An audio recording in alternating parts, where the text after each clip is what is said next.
ಇದೇನೋ ಅಣ್ಣಾಜಿ ಅಂತ ಪದ ಬಳಸವ್ರೆ. ಕೈ ಮುಗಿತೀನಿ, ದಯವಿಟ್ಟು ನಮ್ಮನ್ನ ನೀವು ಅಣ್ಣನೂ ಮಾಡ್ಕೊಳ್ಳೋದು ಬೇಡ, ನಾವು ನಿಮ್ಮನ್ನು ತಮ್ಮನೂ ಮಾಡ್ಕೊಳ್ಳೋದು ಬೇಡ. ಅದರ ಅವಶ್ಯಕತೆ ನನಗಿಲ್ಲ.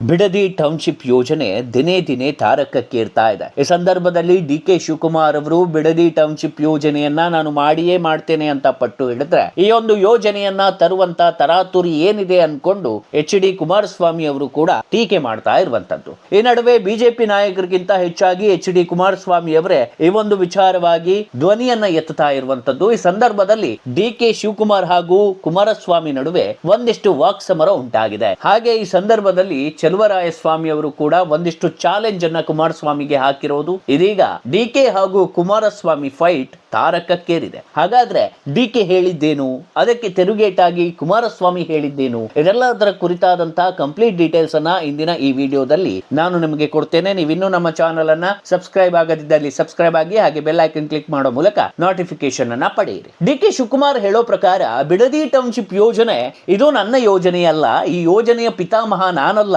ಈ ಯೋಜನೆಯನ್ನ ಹಿಂದೆ ತರಲಿಕ್ಕೆ ಹೊರಟವರೇ ಕುಮಾರಸ್ವಾಮಿ ಅವರು. 2007ರಲ್ಲಿ ಈ ಯೋಜನೆಯ ಕುರಿತಾಗಿ ಅವರು ಮಾತನಾಡಿದ್ರು.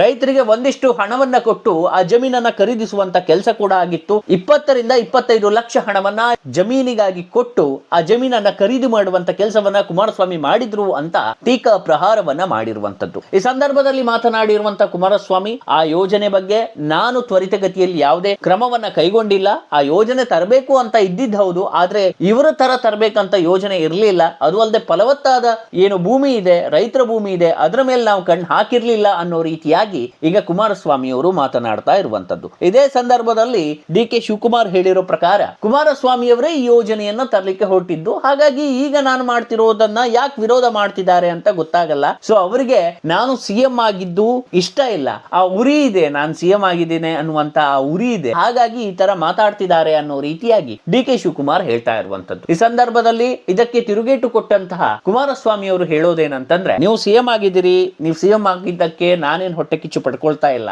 ಆದ್ರೆ ನೀವು ಹೇಗ್ ಸಿಎಂ ಆಗಿದ್ದೀರಿ ಅದ್ರ ಬಗ್ಗೆನೂ ನಾನು ಆಲೋಚನೆ ಮಾಡ್ಬೇಕಾಗುತ್ತೆ. ಅದರ ಜೊತೆ ನೀವೇನು ವಿಧಾನಸಭೆಯ ಮುಂದೆ ಬಂದು ಮಂಡಿ ಊರಿ ನಮಸ್ಕಾರ ಮಾಡ್ತೀರಿ, ಇದೆಲ್ಲ ನರೇಂದ್ರ ಮೋದಿ ಅವರ ಕಾಪಿ. ಅವ್ರು ಏನ್ ಮಾಡ್ತಾರೆ ಅದನ್ನ ನೀವು ಕಾಪಿ ಮಾಡ್ತಿದ್ದೀರಿ ಅಷ್ಟೇ, ನಿಮ್ಮದಂತ ಏನಿಲ್ಲ ಇಲ್ಲಿ.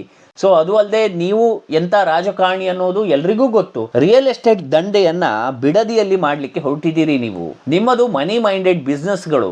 ಇದಕ್ಕಾಗಿ ರೈತರ ಭೂಮಿ ಬೇಕು ನಿಮ್ಗಷ್ಟೇ, ನೀವಲ್ಲಿ ಮಾಡ್ತಿರೋದು ಬಿಸ್ನೆಸ್ ಅಷ್ಟೇ. ನಿಮ್ಮನ್ನ ಈ ಜನ ಈ ಹಿಂದೆ ನೋಡಿದ್ದಾರೆ, ಒಂದೊಮ್ಮೆ ಜೈಲಿಗೆ ಹೋಗಿ ಬಂದಿದ್ದೀರಿ, ಮತ್ತೆ ಜೈಲಿಗೆ ಹೋಗ್ತೀರಿ ಅನ್ನೋ ರೀತಿಯಾಗಿ ಕುಮಾರಸ್ವಾಮಿ ಹೇಳಿರುವಂತದ್ದು. ಅದಕ್ಕೆ ಆನ್ಸರ್ ಮಾಡಿರುವಂತ ಡಿ.ಕೆ. ಶಿವಕುಮಾರ್ ಅವರು, ನಾನು ಒಂದ್ಸತಿ ಜೈಲಿಗೆ ಹೋಗಿ ಬಂದಿದ್ದೇನೆ, ನಾನು ಜೈಲನ್ನು ನೋಡಿದ್ದೇನೆ, ಆ ಜೈಲಿನಲ್ಲಿ ನನ್ಗೆ ಎಷ್ಟು ಕಷ್ಟ ಆಯ್ತು, ನನ್ನ ಫ್ಯಾಮಿಲಿ ಅವರು ಎಷ್ಟು ಕಷ್ಟಪಟ್ಟರು ಆ ಟೈಮಲ್ಲಿ. ಒಂದ್ಸತಿ ಜೈಲಿಗೆ ಹೋಗಿ ಬಂದವನಿಗೆ ಇನ್ನೊಂದ್ಸತಿ ಜೈಲಿಗೆ ಹೋಗಿ ಬರೋದೇನು ದೊಡ್ಡ ವಿಚಾರ ಅಲ್ಲ. ನಾನು ನನ್ನ ಜನರ ಪರವಾಗಿ, ನನ್ನ ಸರ್ಕಾರದ ಪರವಾಗಿ ನಿಂತ್ಕೊಂಡಿದ್ದೇನೆ, ಹಾಗಾಗಿ ನಾನು ಜೈಲಿಗೆ ಕಳಿಸಿದ್ರೆ ಜೈಲಿಗೆ ಹೋಗ್ಲಿಕ್ಕೂ ಸಿದ್ಧ ಅನ್ನೋ ರೀತಿಯಾಗಿ ಆನ್ಸರ್ ಮಾಡಿರುವಂತದ್ದು. ಸೊ ಅದಕ್ಕೆ ಮತ್ತೆ ಕುಮಾರಸ್ವಾಮಿ ಅವರು ತಿರುಗೇಟನ್ನ ಕೊಟ್ಟು, ಹೌದು ನೀವು ಜೈಲಿಗೆ ಹೋಗ್ತೀರಿ, ಇನ್ನೊಂದ್ಸತಿ ಬೇಕಾದ್ರೂ ಹೋಗ್ತೀರಿ ಅಂತ ಹೇಳ್ತಿದ್ದೀರಿ, ನೀವೇನು ಫ್ರೀಡಮ್ ಫೈಟರ್ ಅಲ್ಲ, ನೀವೇನು ಸ್ವಾತಂತ್ರ್ಯಕ್ಕೆ ಹೋರಾಡಿ ಜೈಲಿಗೆ ಹೋಗಿ ಬಂದಿದ್ದಲ್ಲ, ನೀವು ಮಾಡಿದ್ದು ಭ್ರಷ್ಟಾಚಾರ, ಅದಕ್ಕೆ ಜೈಲಿಗೆ ಹೋಗಿ ಬಂದಿದ್ದು. ಇದೇ ರೀತಿ ಮತ್ತೆ ಭ್ರಷ್ಟಾಚಾರವನ್ನ ಮಾಡ್ತಾ ಇದ್ರೆ ಮತ್ತೆ ಜೈಲಿಗೆ ಹೋಗ್ತೀರಿ ಅಂತ ನಾನು ಹೇಳ್ತಾ ಇರೋದು. ನಿಮ್ಮ ಮೇಲೆ ಏನು ವೈಯಕ್ತಿಕ ದ್ವೇಷ ನಮಗಿಲ್ಲ, ಆದ್ರೆ ನೀವು ಹೋಗ್ತಿರೋ ದಾರಿ ಸರಿ ಇಲ್ಲ ಅನ್ನೋ ರೀತಿಯಾಗಿ ನಾವು ಹೇಳ್ತಾ ಇರುವಂತದ್ದು. ಸೊ ಈಗ ಏನು ನಯ ವಿನಯ ಇದೆಲ್ಲ ಒಟ್ಟಿಗೆ ಬರ್ತಾ ಇದೆ ನಿಮ್ಗೆ. ಅಪ್ಪಾಜಿ, ನನ್ನ ಅಣ್ಣ, ನನ್ನ ಆತ್ಮೀಯ ಬ್ರದರ್ ಅಂತೆಲ್ಲ ಬರ್ತಾ ಇದೆ. ಈ ನಾಟಕ ಎಲ್ಲ ನಾನು ತುಂಬಾ ನೋಡ್ಬಿಟ್ಟಿದ್ದೀನಿ. ಸೊ ನಿಮ್ ಬಗ್ಗೆ ಗೊತ್ತಿಲ್ಲದೆ ಇರೋದೇನಲ್ಲ ಅಂತ ಮತ್ತೆ ತಿರುಗೇಟನ್ನು ನೀಡುವಂತ ಕೆಲಸವನ್ನ ಮಾಡಿದ್ದಾರೆ. ಈ ಸಂದರ್ಭದಲ್ಲಿ ಡಿ.ಕೆ. ಪರ ಚಲುವರಾಯಸ್ವಾಮಿ ಅವರು ಧ್ವನಿ ಎತ್ತಿರುವಂತದ್ದು. ಒಂದ್ ಸ್ಟೆಪ್ ಮುಂದೆ ಹೋಗಿ, ಕುಮಾರಸ್ವಾಮಿ ಅವರೇ, ನೀವೇನು ಈ ಹಿಂದೆ ಮಾಡಿದಿರಿ ಅಂತ ನಾವು ನೋಡಿದ್ದೇವೆ. ನೀವು ಹಿಂದೆ ಹೇಳಿದ್ರಿ ನಮ್ಮ ಪಕ್ಷ ಸದೃಢವಾಗಿಲ್ಲ ಅಂತಂದ್ರೆ ಆ ಪಕ್ಷವನ್ನ ನಾವು ಬಿಟ್ಟು ಹೊರಗೆ ಬರ್ತೇವೆ, ಸ್ವತಂತ್ರರಾಗ್ತೇವೆ ಅಂತ ಹೇಳಿದ್ರಿ. ಆಮೇಲೆ ನೀವು ಮಾಡಿದ್ದೇನು, ಮೈತ್ರಿ ಯಾವತ್ತೂ ಮಾಡಲ್ಲ ಅಂತ ಹೇಳಿದ್ರಿ, ಮೈತ್ರಿ ಆದ್ರಿ. ನಿಮ್ಮ ಪಕ್ಷಕ್ಕೆ 15 ರಿಂದ 20 ಜನ ಶಾಸಕರು ಇಲ್ಲ ನಿಮ್ಮ ಪಕ್ಷದಲ್ಲಿ, ನೀವು 150 ಶಾಸಕರ ಬಲ ಇರುವಂತ ನಮ್ಮ ಪಕ್ಷದ ಬಗ್ಗೆ ಮಾತಾಡ್ತೀರಿ ಅಂತ ಟಾಂಟ್ ಕೊಟ್ಟು ಹೇಳಿದ್ದಾರೆ. ಅದಕ್ಕೆ ರಿವರ್ಸ್ ಆಗಿ ಕುಮಾರಸ್ವಾಮಿ ಅವರು, ಓಕೆ ನೀವು ಹೇಳಿದ್ದೆಲ್ಲ ಒಪ್ಪಿಕೊಳ್ತೇನೆ ನಾನು, ಆದ್ರೆ ನಾವು ಮುಂದೆ 120 ಸೀಟನ್ನ ಗೆದ್ದು ತೋರಿಸ್ತೇನೆ, ಅಲ್ಲಿವರೆಗೂ ಸಾಯಲ್ಲ ಅನ್ನೋ ರೀತಿಯಾಗಿ ತಿರುಗೇಟನ್ನ ಕೊಟ್ಟಿರುವಂತದ್ದು. ಈ ಬಿಡದಿ ಟೌನ್ಶಿಪ್ ಯೋಜನೆ ರಾಜಕೀಯವಾಗಿ ಅವರವರ ಬೇಳೆ ಬೇಯಿಸಿಕೊಳ್ಳುವಂತ ಒಂದು ಪಾರ್ಟ್ ಆಗಿ ಕಾಣಿಸ್ತಾ ಇದೆ ಹೊರತು ರೈತರ ಪರವಾಗಿ ಯಾರು ಧ್ವನಿಯನ್ನ ಎತ್ತುವಂತ ಕೆಲಸ ಮಾಡ್ತಾ ಇಲ್ಲ. ಕುಮಾರಸ್ವಾಮಿ ಅವರು ಈಗ ಧ್ವನಿಯನ್ನ ಎತ್ತುತ್ತಾ ಇದ್ದಾರೆ, ಆದ್ರೆ ಆ ಧ್ವನಿಗೆ ಸಪೋರ್ಟ್ ಆಗಿ ಬಿಜೆಪಿ ನಾಯಕರು ಈ ಸಂದರ್ಭದಲ್ಲಿ ಆಗ್ತಿರೋದೇನಂತಂದ್ರೆ ಇವರಿಬ್ಬರ ವೈಯಕ್ತಿಕ ಕದನಕ್ಕೆ ಬಿಡದಿ ಟೌನ್ಶಿಪ್ ಯೋಜನೆ ಒಂದು ಅಸ್ತ್ರವಾಗಿ ರೂಪುಗೊಳ್ತಾ ಇದೆ. ಹಾಗಾಗಿಯೇ ಈ ವಿಚಾರ ಈಗ ತಾರಕಕ್ಕೇರಿರುವಂತದ್ದು. ಒಂದು ವೇಳೆ ಕುಮಾರಸ್ವಾಮಿ ಅವರು ಈ ವಿಚಾರಕ್ಕೆ ತಲೆ ಹಾಕದೆ ಇದ್ದಿದ್ರೆ ಇವತ್ತು ಈ ವಿಚಾರ ಇಷ್ಟು ದೊಡ್ಡ ಮಟ್ಟದ ಸುದ್ದಿ ಆಗ್ತಾ ಇರಲಿಲ್ಲ. ಹಾಗಾಗಿ ಕುಮಾರಸ್ವಾಮಿ ಅವರು ಏನ್ ಮಾಡ್ತಿದ್ದಾರೆ ಅಂತಂದ್ರೆ ಎಲ್ಲೋ ಒಂದ್ ಕಡೆ ಅವರ ವೈಯಕ್ತಿಕ ಕದನಕ್ಕೆ ಇದನ್ನ ದಾರಿ ಮಾಡ್ಕೊಳ್ತಾ ರೈತರ ಪರವಾಗಿದ್ದೇನೆ ಅನ್ನೋ ರೀತಿಯಾಗಿ ತೋರಿಸಿಕೊಳ್ತಾ ಇದ್ದಾರೆ. ಆದ್ರೆ ನಿಜವಾಗಿಯೂ ಇಲ್ಲಿ ಆಗ್ತಾ ಇರೋದು ವೈಯಕ್ತಿಕ ಸಮರ ಅಷ್ಟೇ. ಈ ಹಿಂದೆ ಕುಮಾರಸ್ವಾಮಿ ಅವರೇ ಈ ಯೋಜನೆಯನ್ನ ತರಲಿಕ್ಕೆ ಹೊರಟಿರುವಂತದ್ದು. ಆಮೇಲೆ ಒಂದಿಷ್ಟು ವಿರೋಧಗಳು ಬಂತಂತ ಕುಮಾರಸ್ವಾಮಿ ಅವರು ನಿಲ್ಲಿಸ್ಬಿಟ್ರು. ಆದ್ರೆ ಡಿ ಕೆ ಶಿವಕುಮಾರ್ ಅವರು ಅದನ್ನ ನಿಲ್ಲಿಸ್ಲಿಕ್ಕೆ ರೆಡಿ ಇಲ್ಲ. ಯಾಕೆ ಅದನ್ನ ನಿಲ್ಲಿಸ್ಲಿಕ್ಕೆ ರೆಡಿ ಇಲ್ಲ ಅಂತಂದ್ರೆ ಡಿ ಕೆ ಶಿವಕುಮಾರ್ ಅವರಿಗೆ ಗೊತ್ತು ಅದು ಚಿನ್ನದ ಮೊಟ್ಟೆ ಇಡೋ ಕೋಳಿ ಅಂತ. ಬಿಡದಿಯ ಆ ಜಾಗ ಏನಿದೆ ಅಲ್ಲಿ ಟೌನ್ಶಿಪ್ ಯೋಜನೆ ಮಾಡಿದ್ರೆ ಒಂದಿಷ್ಟು ಕಂಪನಿಗಳು ಬರ್ತದೆ, ಆ ಕಂಪನಿಗಳ ರೆವಿನ್ಯೂ ಮೂಲಕ ತಾನೂ ದುಡ್ಡು ಮಾಡಬಹುದು, ಅಭಿವೃದ್ಧಿಯೂ ಆಗತ್ತೆ.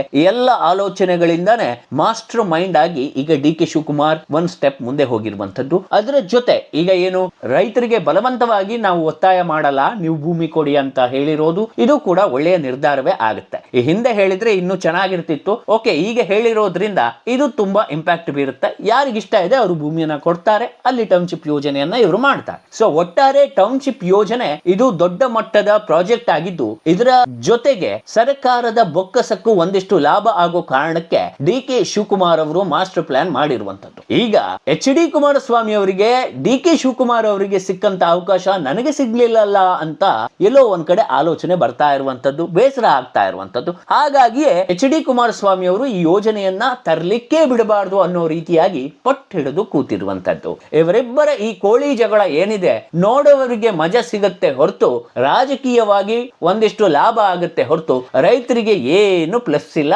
ಮೈನಸ್ ಇಲ್ಲ. ಯಾಕೆ ಅಂತಂದ್ರೆ ಇದು ಇವರ ವೈಯಕ್ತಿಕ ಕಾಳಗ ಹೊರತು ರೈತರ ಪರವಾಗಿ ಇಬ್ರೂ ಇಲ್ಲ. ಇವರಿಬ್ಬರ ರಾಜಕೀಯ ವಾಕ್ಸಮರ ಏನಿದೆ, ಇವರಿಬ್ಬರ ರಾಜಕೀಯ ವಿರೋಧ ಏನಿದೆ ಅದಕ್ಕೊಂದು ಅಖಾಡವನ್ನ ಇವರಾಗಿ ನೋಡ್ಕೊಳ್ತಾ ಇದ್ದಾರೆ ಅಷ್ಟೇ. ಯಾಕಂತಂದ್ರೆ ಇವ್ರು ಹೋಗ್ತಿರೋ ರೂಟ್ ನೋಡಿದ್ರೆ ನಮ್ಗೆ ಗೊತ್ತಾಗ್ತದೆ ಇವರು ರಾಜಕೀಯ ಬೇಳೆ ಬೇಯಿಸ್ಕೊಳ್ತಿದ್ದಾರೆ ವಿನಃ ರೈತರ ಕಷ್ಟಗಳಿಗೆ ಇಬ್ರು ಕೂಡ ತಲೆಯನ್ನ ಕೊಡ್ತಾ ಇಲ್ಲ.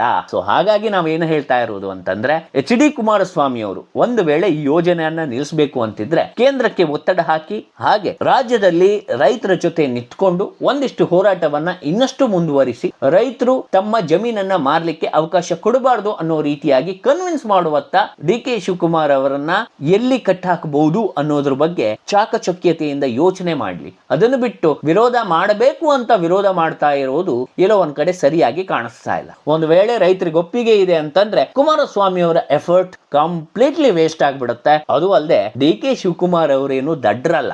ರೈತರಿಗೆ ಈಗ ಕೊಟ್ಟಿರುವಂತ ಆಫರ್ ಏನಿದೆ ಯಾರಿಗೆ ಬಲವಂತವಾಗಿ ಕೊಡ್ಲಿಕ್ಕೆ ಇಷ್ಟ ಇಲ್ಲ ಅವ್ರ ಭೂಮಿ ಬೇಡ, ಯಾರಿಗಿಷ್ಟ ಇದೆ ಅವ್ರು ಕೊಡ್ಬಹುದು ಅಂತ. ಒಂದಿಷ್ಟು ಜನರಿಗೆ ಇಷ್ಟ ಇದೆ, ಅಲ್ಲಿ ತುಂಬಾ ಕಷ್ಟ ಆಗ್ತಾ ಇದೆ ಕೃಷಿ ಮಾಡ್ಲಿಕ್ಕೆ, ಹಾಗಾಗಿ ಆ ಜಾಗವನ್ನ ಕೊಟ್ಟು ನಾನು ಬೇರೆ ಕಡೆ ಜಾಗ ತಗೊಂಡಿಡ್ತೇನೆ ಅನ್ನುವಂತ ರೈತರು ಕೂಡ ಅಲ್ಲಿದ್ದಾರೆ. ಹಾಗಾಗಿಯೇ ಈ ತರದ ಆಲೋಚನೆಯನ್ನ ಡಿ ಕೆ ಶಿವಕುಮಾರ್ ಮಾಡಿರುವಂತದ್ದು. ಇದು ಸಕ್ಸಸ್ ಆಗುತ್ತೆ ಅನ್ನೋದು ಅನೇಕರಿಗೆ ಈಗ ಮನದಟ್ಟಾಗಿರುವಂತದ್ದು. ಅದನ್ನ ಕುಮಾರಸ್ವಾಮಿ ಅವರು ಮನದಟ್ಟು ಮಾಡ್ಕೊಂಡ್ರೆ ಎಲ್ಲೋ ಒಂದ್ ಕಡೆ ಒಳ್ಳೇದು ಅಂತ ಕಾಣ್ತದೆ. ನಿಮ್ಮ ಈ ಕೋಳಿ ಜಗಳ ಆದಷ್ಟು ಬೇಗ ಸ್ಟಾಪ್ ಮಾಡಿ. ಯಾಕಂತಂದ್ರೆ ನಿಮ್ಮ ವೈಯಕ್ತಿಕ ಟೀಕೆಗಳು, ನೀವು ಅವ್ರ ಕಾಲು ಎಳೆಯೋದು, ನೀವು ಇವ್ರ ಕಾಲು ಎಳೆಯೋದು, ಇದರಲ್ಲೇ ಟೈಮ್ ಪಾಸ್ ಮಾಡ್ತಾ ಇದ್ದೀರಿ. ಅಭಿವೃದ್ಧಿ ಬಗ್ಗೆ ಇಬ್ರು ಕೂಡ ಆಲೋಚನೆ ಮಾಡಬೇಕು. ಜನರ ಪರ ನಿಂತುಕೊಳ್ಳುವಂತ ಕೆಲಸ ಇಬ್ರು ಕೂಡ ಮಾಡಬೇಕು. ಎಲ್ಲೋ ಒಂದ್ ಕಡೆ ರಾಜಕೀಯ ಬೇಳೆ ಬೇಯಿಸ್ಕೊಳ್ಳಿಕ್ಕೆ ಆದ್ರೂ ಕೂಡ ಕುಮಾರಸ್ವಾಮಿಯವರು ಎಲ್ಲೋ ಒಂದ್ ಕಡೆ ರೈತರ ಪರ ಇದ್ದಾರೆ ಅನ್ನೋದು ಮೇಲ್ನೋಟಕ್ಕೆ ಕಾಣಿಸ್ತಾ ಇರುವಂತದ್ದು. ಈ ವಿಡಿಯೋ ಬಗ್ಗೆ ನಿಮ್ಗೆ ಏನ್ ಅನ್ಸುತ್ತೆ ಅನ್ನೋದನ್ನ ಕಮೆಂಟ್ ಬಾಕ್ಸ್ ನಲ್ಲಿ ತಿಳಿಸಿ.